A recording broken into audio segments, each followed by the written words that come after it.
каким же было мое удивление, когда мне написали из проекта «Голос Краины» с приглашением прийти на предкастинг. Я, честно говоря, сразу отказалась, потому что были некие причины для этого.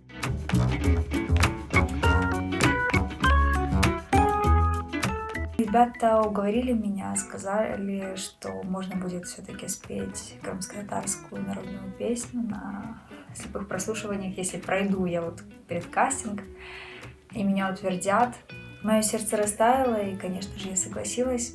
Кто бы не захотел представить крымско-татарскую песню на всю Украину.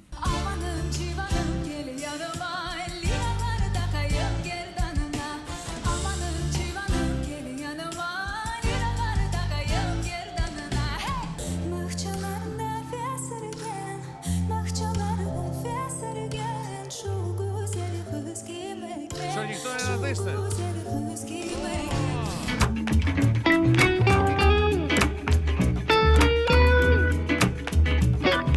Я выбрала команду Святослава Вакарчука по причине того, что я являюсь, по сути, поклонником творчества группы «Океан и Эльзы», поклонником творчества самого Святослава Вакарчука. И сейчас, находясь в его команде, я понимаю, что мой выбор был сделан не зря.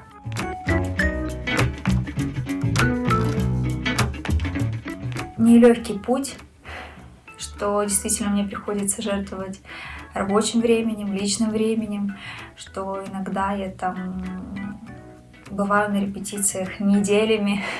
Действительно бесценный опыт.